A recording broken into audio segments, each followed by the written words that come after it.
కుంభమేళా అనగానే మనం 12 ఇయర్స్కి ఒకసారి జరుగుతుంది అనుకుంటాం. కానీ కుంభమేళాలు చాలా టైప్స్ అనేవి ఉంటాయి. వాటి కోసం ఈ వీడియోలో తెలుసుకుందాం.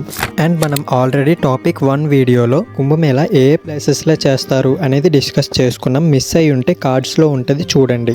Topic 2 types of కుంభమేళాస్.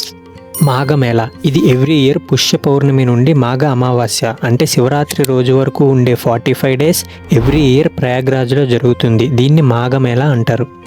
పూర్ణ కుంభమేళా దీన్నే కుంభమేళా అని పిలుస్తారు. ఇది ఎవ్రీ 12 ఇయర్స్కి ఒకసారి జరుగుతుంది. 4 ప్లేసెస్లో కూడా జరుగుతుంది.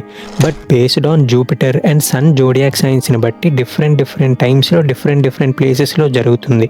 లెట్స్ సే ఇయర్ 1లో ప్రయాగ్రాజ్లో కుంభమేళా జరిగి ఇయర్ 2లో Haridwar, year 3లో Ujjaini and year 4లో నాసిక్లో Kumbh Mela అనేవి జరిగినట్లయితే 12 ఇయర్స్ తర్వాత మళ్ళీ ఆ ప్లేసెస్లో కుంభమేళా అనేవి జరుగుతాయి. అర్ధ కుంభమేళా ఇది పూర్ణ కుంభమేళా 12 ఇయర్స్ టైం గ్యాప్లో 6th ఇయర్న అర్ధ కుంభమేళా అనేది జరుగుతుంది. బట్ ఇది ఓన్లీ ప్రయాగ్రాజ్ అండ్ హరిద్వార్లో మాత్రమే జరుగుతుంది. అంటే ఉజ్జయినిలు అండ్ నాసిక్లో 12 ఇయర్స్కి ఒకసారి మాత్రమే కుంభమేళా అనేవి జరుగుతాయి. ఆ గ్యాప్లో మరేమీ జరగవు. మహాకుంభమేళా ఇది 144 ఇయర్స్కి ఒకసారి జరుగుతుంది. అంటే పూర్ణ కుంభమేళాస్ అనేవి 12 ఇయర్స్కి ఒకసారి జరిగి అలా 12 పూర్ణ కుంభమేళాస్ అనేవి జరిగిన తర్వాత 144 ఇయర్స్కి ప్రయాగ్రాజ్లో మాత్రమే మహాకుంభమేళా అనేది జరుగుతుంది.